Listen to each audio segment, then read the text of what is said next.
The girl who watched the sparks. The afternoon heat pressed heavy over the small border town on Eris 9. Inside a cramped garage, a human named Jack Harmon bent over a glowing alien device. His hands were steady, but his shirt was damp with sweat, and the hum of 3 old fans only pushed the heat from one corner to another. Jack's workshop was cluttered with tools, half-fixed machines, and boxes of salvaged parts stacked like walls around him. He wiped grease across his forehead and muttered to himself, a habit he had picked up since leaving Earth's military. Jack was not a soldier anymore, he was a mechanic, a fixer of strange machines that no one else wanted to touch. The locals respected him, though they kept their distance, because humans were still rare this far from Earth. He liked it that way, quiet and simple, without uniforms, without orders, only problems he could solve with his own hands. That was when he noticed her again. A small shadow at the open door. Standing very still, the little Nilarian girl, skin like lilac blossoms and hair that shone like silver threads. She was tiny, maybe no higher than his waist, with pointed ears that twitched every time a tool sparked or a fan clicked. Her eyes were wide and curious. Following every move he made. "You again?" Jack said, his voice softer than he used with most adults. "Come to watch the human break things, huh?" The girl nodded but said nothing, stepping carefully into the workshop. She had no name for him yet, just her quiet visits, arriving like a ghost and leaving the same way. Jack had grown used to her presence like an extra hum in the background. He pointed to a stool near the bench, her usual place, and "Sit there. But don't touch anything that glows. Smokes or makes strange noises," he warned. The girl climbed onto the stool, her movements neat and graceful, her small silver tunic catching the light. Jack smirked, shaking his head.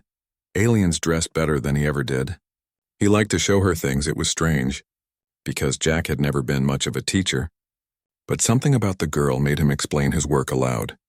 He picked up a strange metal puzzle and pressed a hidden switch.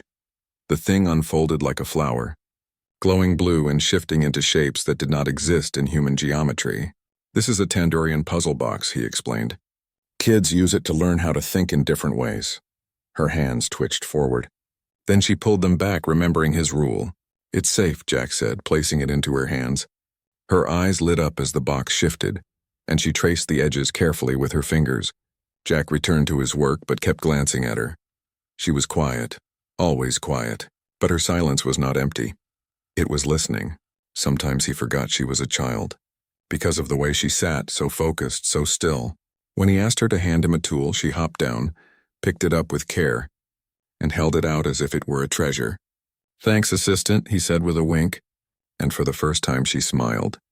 It was small, quick, but it hit him harder than he expected. The sun dropped lower and shadows stretched long across the floor.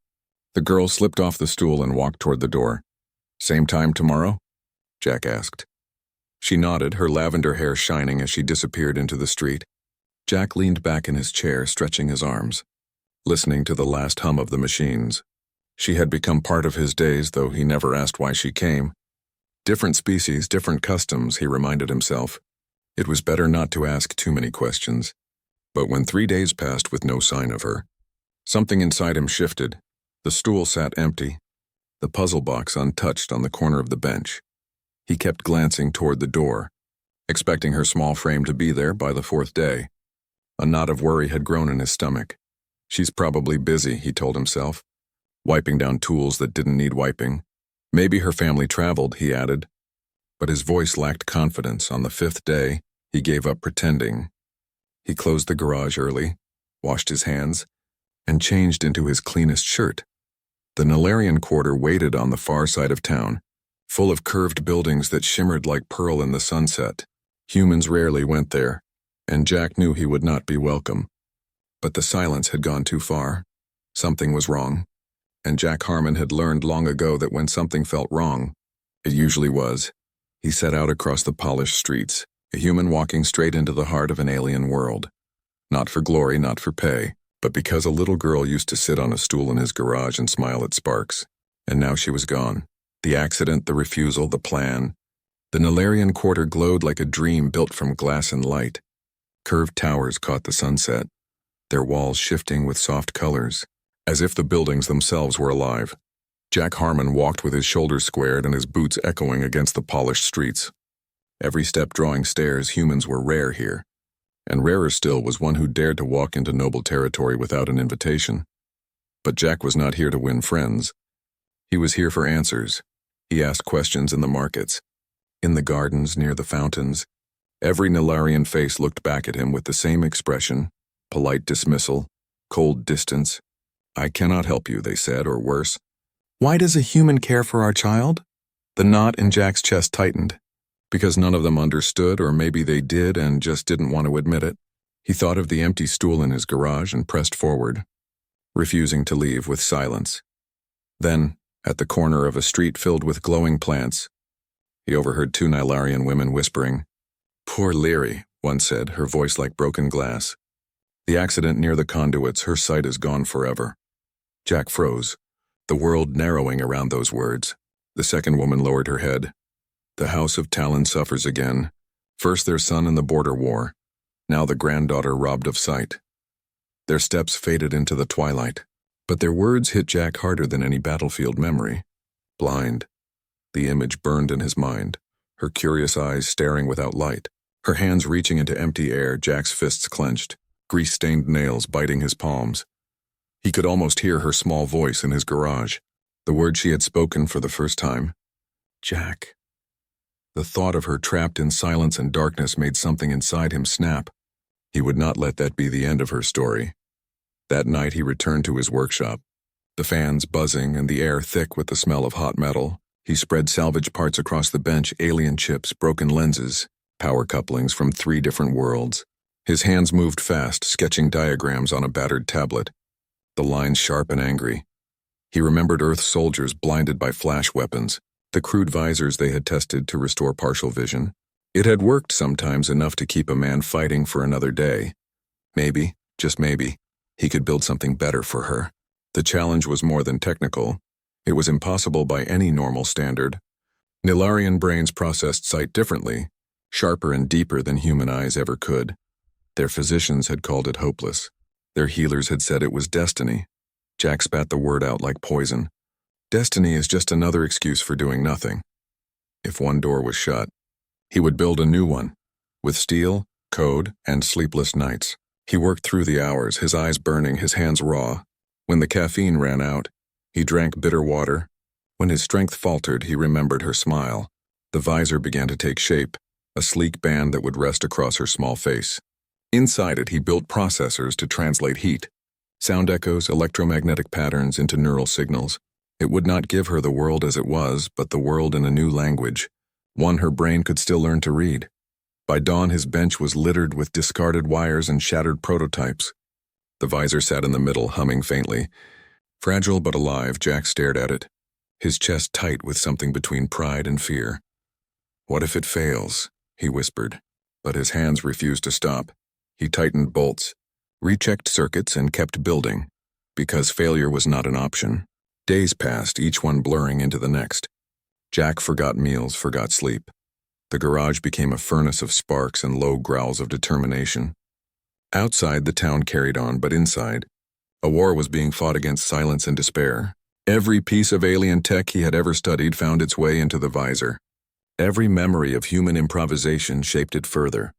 He was not just building a device.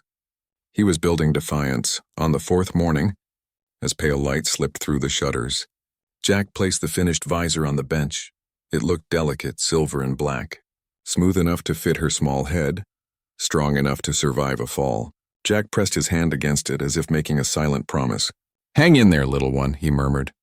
Jack's not done yet. But as he leaned back, the workshop alarm chimed soft and clear.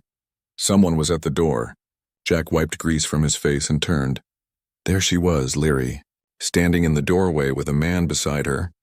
Her eyes were clouded now, pale and unfocused, her small hand clutching the robe of her guardian. Von Stewart of House Talon, his expression sharp as a blade. "You are the human mechanic," Von said coldly. Jack's heart hammered because Liri had come back. But her world had gone dark, and the visor sat humming behind him, waiting to be tested, waiting to decide if he had saved her or doomed them both. Switch on, world back. The workshop smelled of burned circuits and hot metal. Jack Harmon stood with grease on his hands and fire in his chest, staring at the two figures in the doorway. Liri, small and fragile, her once bright eyes now clouded and searching the air blindly. Beside her, Vaughn, steward of House Talon, tall, severe, and cold as carved stone. "You are the human mechanic," Vaughn said, his tone a blade wrapped in silk. Jack crouched to Liri's level, his voice soft. "Hey there, kiddo, I've missed you." Her head turned toward his sound, her ears twitching, her lips trembling. Then a whisper escaped, the first word he had ever heard her speak. "Jack." The name cracked something inside him, because it was both fragile and full of trust. Her tiny hand reached out into empty air, fingers shaking until they brushed his wrist. He caught her hand gently, steadying her. "I'm right here." Vaughn's throat cleared, sharp and disapproving. The child insisted on coming here, against the wishes of Lord Talon. His words carried weight, the kind that could crush a man if he stepped wrong. Jack met the steward's gaze, unflinching. "She's my friend, Vaughn, and I think I can help her." Vaughn's pointed ears twitched, but his expression remained unreadable. "Help," he repeated. "Our physicians declared her condition permanent. Our technology cannot mend what the conduits destroyed." Jack rose, his movements deliberate, every muscle tight with purpose. "I'm not trying to repair what's broken. I'm trying to bypass it." He walked to the bench, lifted the sleek visor, its dark surface gleaming under the workshop lights. "This," Jack said, holding it like a weapon and a prayer, "translates sound, heat, energy fields into something her brain can read, not sight as she knew it. But a new way to see?" Vaughn's eyes narrowed, suspicion and curiosity colliding in silence. "You built this," he said finally, not as a question but as a challenge. "Yes," Jack replied simply. "For her." Liri's clouded eyes lifted, hope trembling on her face. "Can I try it, Jack?" she asked, her voice so small and yet louder than the humming fans. Jack's chest tightened. He glanced at Vaughn. The steward hesitated, caught between duty and the stubborn will of a child. Finally, a curt nod. "Proceed, but I will monitor closely." Jack knelt, his hands steady though his pulse thundered. He placed the visor gently across her forehead, adjusting the straps to fit her small head. The device hummed as he connected the power cell, lights flickering across its surface. "Okay, little one," he whispered. "I'm turning it on now. It might feel strange at first, but hold on." Liri's fingers tightened around his arm. Her body tense, Jack pressed the final switch. A soft vibration traveled through the visor. For a moment nothing happened, and Jack's heart sank. Then Liri gasped, her head snapping back slightly. I can see something," she whispered, her hands shaking. "Not like before. It's shadows, light, shapes." She turned, her blind eyes still clouded, but her head moving with purpose. "That's your big table with all the tools. And that's the stool where I sit." Her finger pointed true, sharp and sure. Jack's throat tightened, his voice rough. "That's right, kiddo. And what about me?" She turned, stepping forward carefully, her hand brushing his face with uncanny accuracy. "You're warm," she said softly, wonder blooming across her face, warmer than Vaughn. "Bigger too." Vaughn's breath caught, his eyes widening in open shock for the first time. Jack laughed through a lump in his throat. "That's right. Humans run hotter." Then came the step that changed everything. Liri moved away from Jack, carefully but alone, her small feet avoiding the scattered tools on the floor as if she had eyes again. "I can walk by myself," she said, her voice trembling with joy. "I can walk." Vaughn's mask of disdain cracked into disbelief, all bleeding through his rigid form. "This is remarkable," he admitted, his voice no longer steady. "Our healers swore it could not be done." Jack's answer was quiet but sharp. "That's because they thought like Nilarian healers, not like a human mechanic." Vaughn studied him for a long moment, his cold gaze turning into something Jack couldn't yet name. "House Talon owes you a debt," he said finally, though his tone suggested danger as much as gratitude. Jack shook his head. "I didn't do it for a house. I did it for her." Liri clung to him, her visor glowing softly, her joy filling the workshop like sunlight, and Jack, for one fleeting second, allowed himself to believe it was over. But Vaughn's next words killed that illusion. "What you have done will not go unnoticed, human," he said darkly. "Lord Talon himself will want to speak with you, and others will not be so welcoming." Jack met his eyes, feeling the weight of those words settle like a storm on the horizon. For now, Liri was safe. She could walk. She could see in her own way. But outside the garage door, powerful eyes were already turning toward him, and they did not all look with kindness, honor, attention, enemies. The Talon estate rose like a palace of light, its walls shimmering with living colors that shifted with the wind. Jack Harmon walked between 4 armored guards, their steps heavy and precise, each one keeping him boxed in. It felt less like an escort and more like a parade through enemy streets. Curious faces lined the boulevards. Nilarian citizens watching the rare sight of a human led into noble grounds. Some looked curious, others suspicious, but most carried the same message in their eyes. He did not belong. The gates opened into gardens that glowed as though the stars had fallen to the ground. Bioluminescent flowers bent toward him as he passed, their movements eerie and too aware. Jack tried to focus on his breathing, on the crunch of gravel under his boots, but in truth his heart hammered. Because he knew the line between honor and execution in a noble house could be thinner than wire. Inside, the atrium stretched upward like a cathedral of glass. Water spiraled against gravity, flowing in shimmering arcs across the open air. It was beautiful, alien and cold. The guards positioned him in the center, their staves gleaming faintly. "Wait," one said. His voice clipped, and so Jack stood, surrounded by silence and stares. When the side door opened, the air shifted. An elder Nilarian entered, robes shimmering with silver light. His skin darker than most, deep violet. His eyes were sharp, cutting through Jack as if measuring every layer of him. "So," he said, voice resonant, "you are the human who gave my granddaughter sight again." Jack's throat felt dry, but he forced his voice steady. "Lord Talon, I only built her a tool. She did the rest." The elder circled him slowly, each step deliberate, each pause like a blade resting on Jack's neck. "Do you know the penalty for altering a noble child without permission?" Lord Talon asked. "No, sir," Jack admitted, his jaw tight. "Death," the elder said flatly, "or worse, depending on the offense." The words dropped like stones in the chamber, but Jack did not bow or beg. "With respect," he said, his voice low but clear, "I would do it again." Because she deserved hope, not despair. The guards stiffened, hands tightening on their weapons, but Lord Talon's lips curved, not into anger, but something sharper, almost amusement. "Remarkable," he murmured. "Humans never fail to surprise with their audacity." Before Jack could process the shift, the door at the far end burst open. A small figure darted in, moving fast, her visor glowing faintly. "Grandfather." "You promised you wouldn't scare him," Liri cried. Running straight to Jack, she collided with him, arms wrapping around his waist, and Jack's hand dropped protectively to her shoulder. The hall, filled with nobles and guards, whispered at the sight of it. A human mechanic embraced by the granddaughter of House Talon? Lord Talon's stern expression softened by a fraction. "You see, little one," he said, "I was testing his character." And he has passed. From another doorway, a taller figure appeared, Lady Atara, mother of Liri, widow of Talon's fallen son. She moved with grace that silenced the hall, her violet hair flowing like starlight, her eyes flecked with silver, fixed on Jack with an intensity that unsettled him. "Jack Harmon," she said, her voice like music and command woven together. "You have returned my daughter to the light. For that, House Talon owes you honor." The elder raised his hand, and the hall stilled, by the ancient right of debt and gratitude.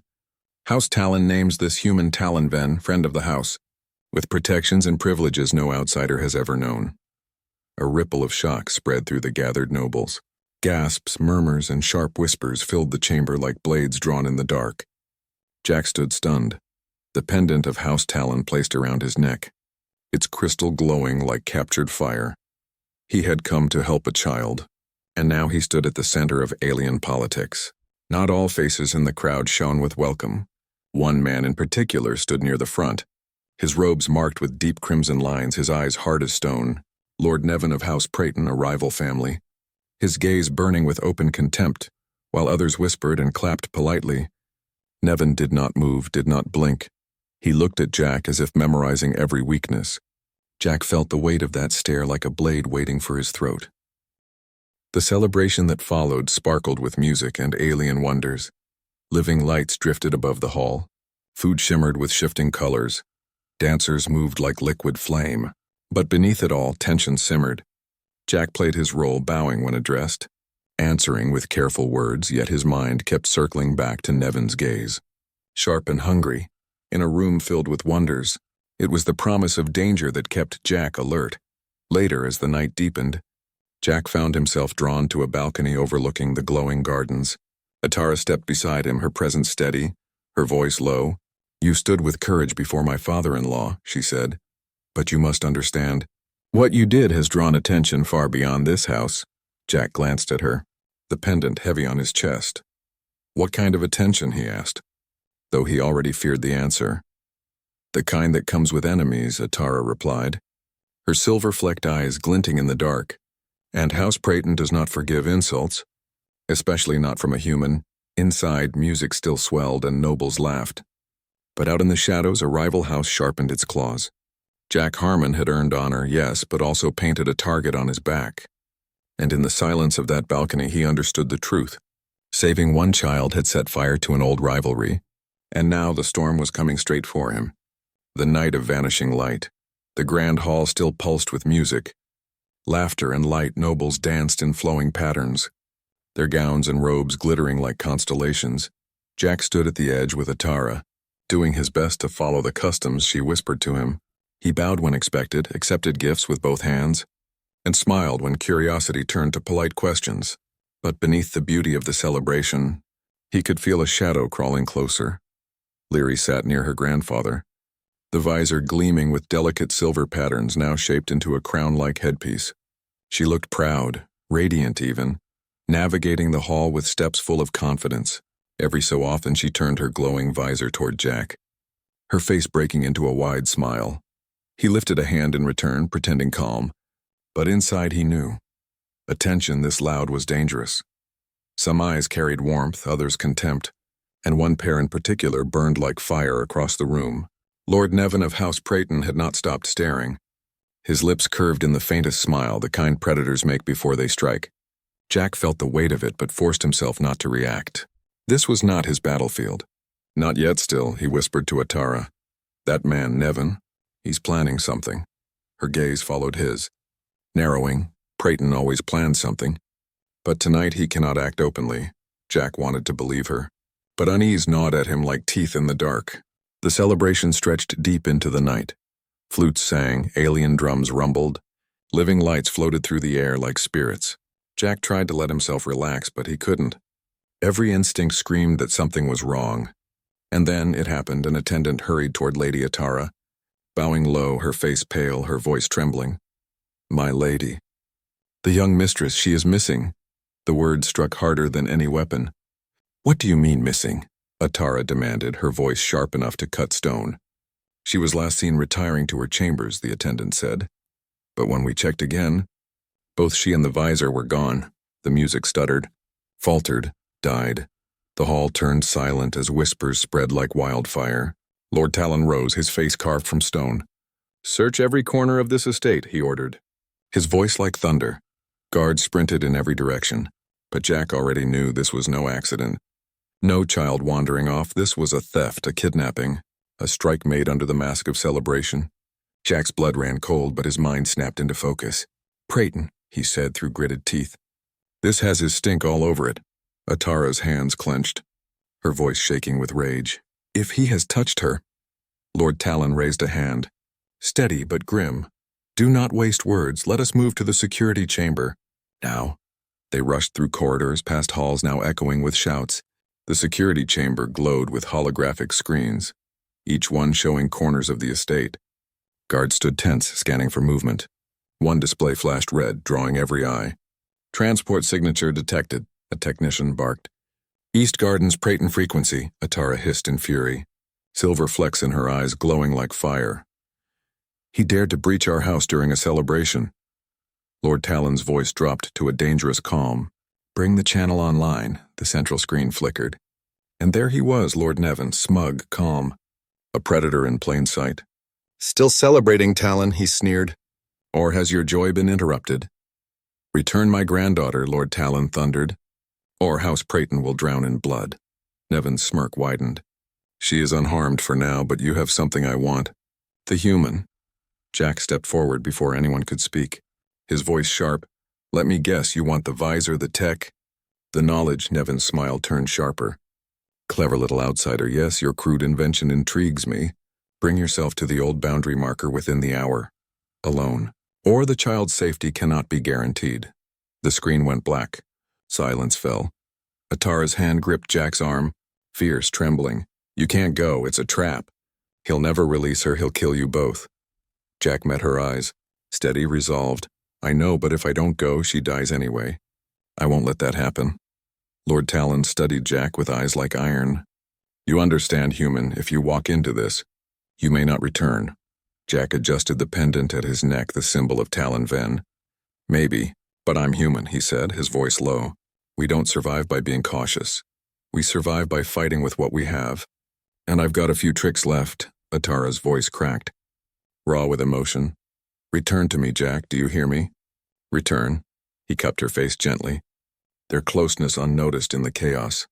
I will, he whispered. No alien trap is going to stop me. But as he prepared, deep down he knew this night had shifted everything. The celebration was over. The game had turned. And somewhere in the shadows Liri waited, terrified, alone. But believing Jack would come, the hunter had made his move.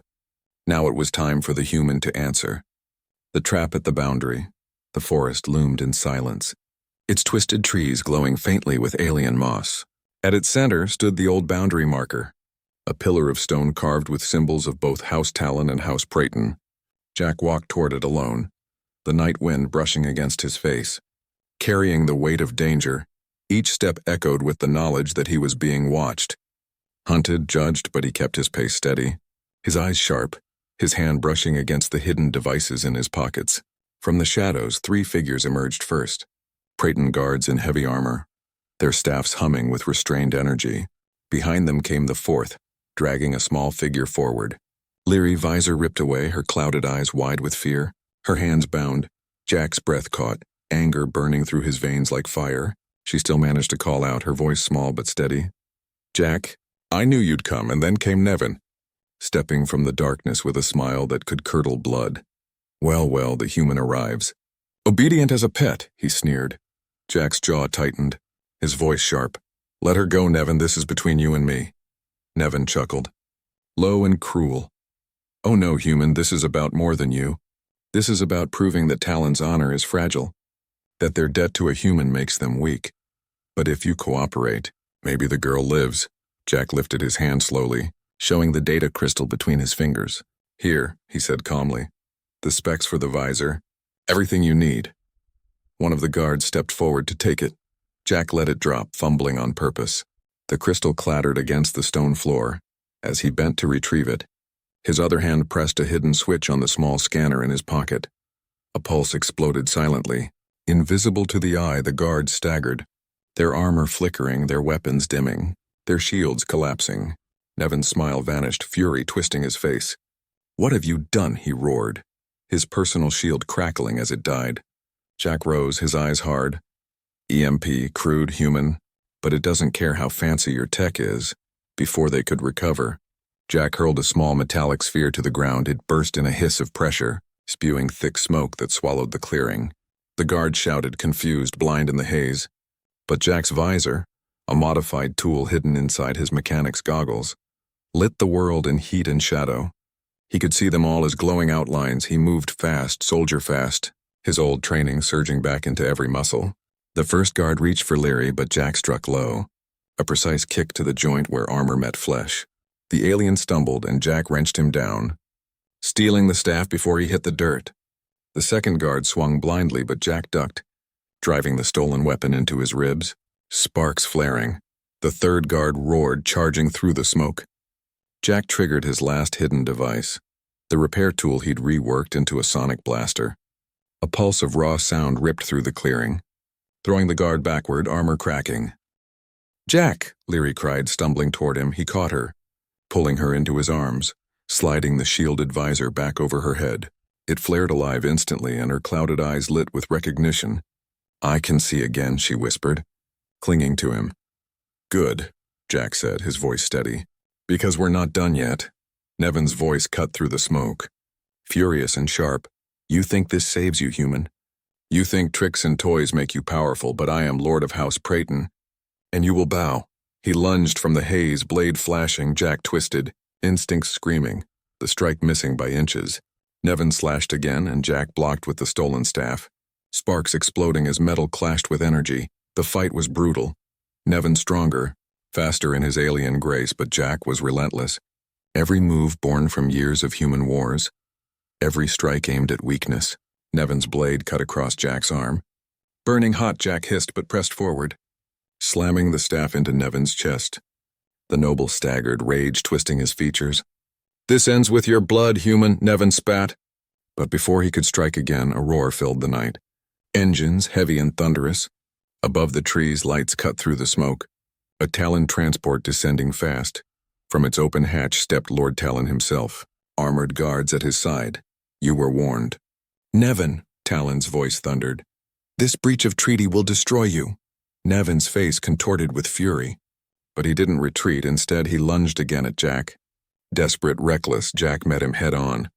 Their weapons clashing in a burst of sparks, and in that instant the smoke cleared, revealing them both locked in battle under the cold moon. Liri clung to Jack's side, her visor glowing, her faith unbroken. The forest seemed to hold its breath, waiting to see who would fall. The human who would not bow. The night air split with sparks as Jack's stolen staff clashed against Nevin's glowing blade.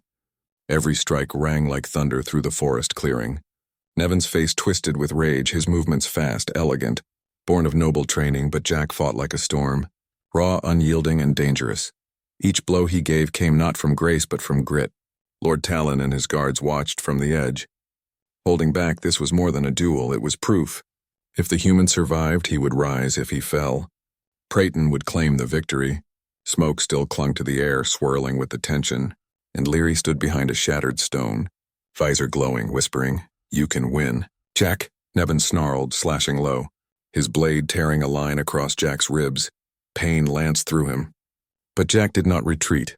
He shoved forward, ramming the staff into Nevin's shoulder with a crack. The alien stumbled, shocked by the brute force. "Humans," Jack hissed, sweat running down his face. "We don't bow. We break through," Nevin roared, furious, lunging again, his blade swung high, a killing arc. Jack ducked, rolled, came up behind him, and slammed the staff into the back of his knee. Nevin collapsed to one leg, growling. "You are nothing," Nevin spat, his breath ragged. "A scavenger, a mechanic, a mongrel race clinging to scraps." Jack's voice came low, sharp as steel.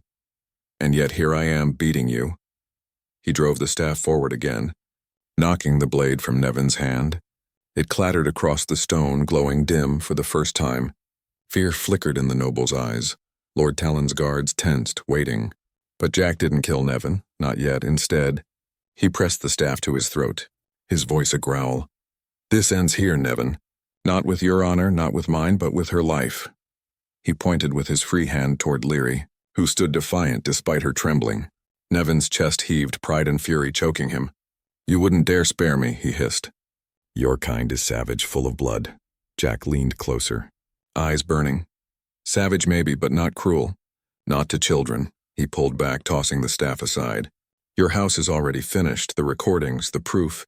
It's over." Lord Talon stepped forward then, voice booming like judgment. "By the law of the High Council, House Prayton is guilty of treachery and theft. Your line will be stripped of power, your lands forfeit, your name marked with shame." Nevin's scream split the night, a cry of pride shattering into despair. He lunged barehanded, wild, broken, and Jack caught him, twisted, and drove him into the ground with a soldier's precision. Nevin lay still, gasping, beaten not just in body but in spirit. The Talon guards seized him, dragging him toward the waiting transport. The battle was done, the trap broken, but Jack stood swaying, blood dripping from his side. Vision blurred, Atara rushed to him, her hands steady but her eyes blazing with fear. "You fool," she whispered, holding him up. "You could have died." Jack gave a tired smile. "Could have, but didn't." Liri ran to him then, her small arms wrapping tight around his waist. "You came for me," she said, her visor flickering with light. "Just like you promised." Jack ruffled her hair, his voice soft. "Always, kiddo." "Always." Lord Talon approached, his presence heavy. "You have risked life and honor for my bloodline," he said, his tone shifting from iron to respect. "From this night you are not only Talon Ven, you are kin in all but name, under our protection forever." The crowd of soldiers bowed their heads. Even Vaughn, the steward who once looked at Jack with disdain, and Jack, battered and bleeding, simply nodded. "I only did what was right." Atara's hand lingered on his cheek, her voice low enough only for him. "And that human is why you are more dangerous than any weapon." Her words carried more than gratitude. They carried fire, promise, and something Jack had begun to crave. For the first time, he allowed himself to lean into it, to let her warmth steady him. And in that moment, the war outside seemed to fade. Later, aboard the Talon transport, Liri curled against him, visor glowing softly. She whispered, half asleep, "When I grow up, I want to build things like you." Jack's chest tightened with pride, exhaustion mixing with hope. "You'll build better than me," he said gently. "That's what kids are for, to outdo the old mechanics like me." As the ship soared back toward the estate, the forest shrinking below, Jack looked at Atara beside him, her silver-flecked eyes unblinking. They had crossed a line tonight, into something neither house nor world could ignore. Enemies had been made, debts had been forged, and the human who once lived alone in a grease-stained workshop now stood at the center of a storm. The visor had given light back to one child, but the night had lit a fire that would change more than one world. And Jack knew as Atara's hand closed around his, this was only the beginning.